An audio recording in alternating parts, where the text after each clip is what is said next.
Yo, what's good? My name is Daryl. Today we're going to talk about attachment styles. Attachment styles are how you function in your close interpersonal relationships. They are a direct result of how you were treated as a kid and you carry it with you from your childhood to adulthood. There are 4 different attachment styles, but you can be somewhere in between. It's not like discrete or concrete. You can be somewhere in the middle. You can be in between two. You can move around depending on who you're around, who you get in relationships with, and who you give your energy to. So just because you're here doesn't mean you're always here. Just because you're here doesn't mean you're always here. You could be somewhere in between. You could be right here. You could be right here. Okay. So secure. Secure is the attachment style that we all should want to be. Secure is like, okay, you're okay with being alone, but you do run a relationship. You know how to depend on people. You know how to depend on yourself. So we all want to be secure in our relationships. Secure people, when they were a kid, may have had their diaper changed in a timely manner, may have had food in a timely manner.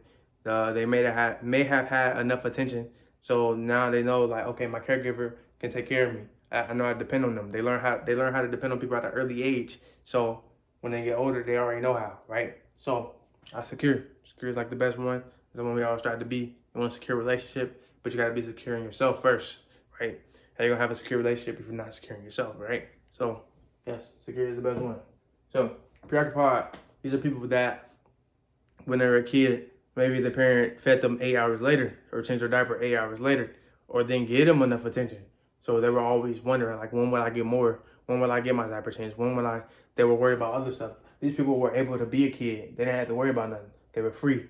You know what I mean? They got to do the thing. These people were too busy worried about when their next meal is gonna come from, when their diaper's gonna get changed, when you know what I mean, when they're gonna get their attention, when they get to see their parent, all that. So they have abandonment issues. These people come off as needy, jealous, or clingy.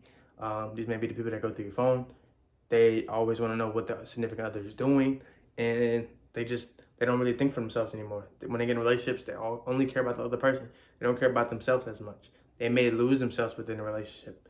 So that's why preoccupied is not such a good thing. They want the relationship, but they're so scared of abandonment that it's just like it's suffocating. If that makes sense. It's like, okay, he's gonna leave me, she's gonna leave me, they're gonna leave me. That's all they're worried about. So preoccupied with the other person that they don't care about themselves, if that makes sense. Which is not good. These people may have not got enough attention growing up. So now they're craving it so much that it's too much that they want at one time, if that makes sense. So fearful. Fearful people are people that may have had more trauma, or maybe their caregiver was angry or abusive. So now they're fearful of close relationships. These people have anxiety about abandonment as well, but they also don't crave intimacy as much as preoccupied. They're like, I want a relationship, but I can't really get close to people. These people, fearful people, are shy, suspicious, and they think people are out to get them. These type of people. They think pessimistically. They kind of want a relationship, but not really because they can't get close to you. They don't want to because they're just so scared to get close to you. So these are fearful people. Dismissing people are the ones that are independent, self-reliant. They depend on themselves. They may want a relationship, but they don't really know how to depend on other people because they had to depend on themselves all their lives. Um, or they may not want a relationship. They're okay being alone. These are people that are okay being alone. They don't really crave that relationship. They don't really crave that intimacy. They don't really care if you leave. They're like, okay, go ahead. I'm gonna do good on my own anyway. These people that say I can do bad all by myself, that's dismissive.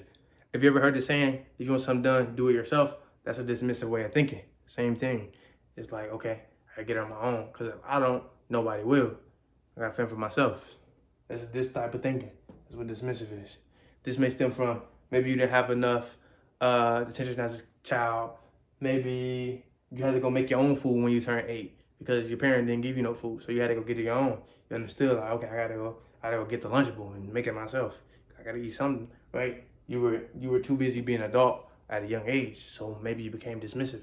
Maybe you just didn't depend on nobody. It's like, okay, I can do it myself. So it's dismissive, and this can really help you because it can help explain why you are the way you are. And if you have kids, it's a good way to know, like, okay, I understand, like, if I let my child cry or scream for too long, they understand they can't trust in me anymore.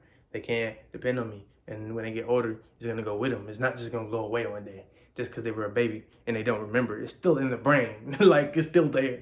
So you want to make sure, especially if you got kids, make sure if you can tend to their needs, tend to their needs. I don't know how to say it, but Some people, because even me, like I had siblings and they would cry and I'd be like, oh, they just crying. It's all right. I didn't know, like, okay, they're crying, but if I let them cry for 7 hours, it's like, they're going to take it with them. It's going to psychologically change their brain. Like, okay, I can't depend on anybody.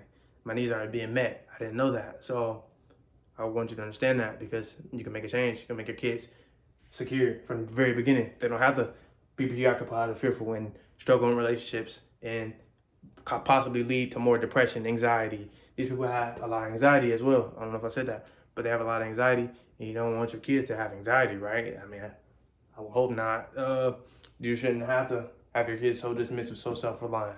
Which I don't think it's a terrible thing, but that's my bias. I don't think it's terrible, but it's also not the greatest because when they do get relationships, they don't know how to depend on other people, which is not good. But yeah, hopefully this helps and it helps explain why you are the way you are. Thank you.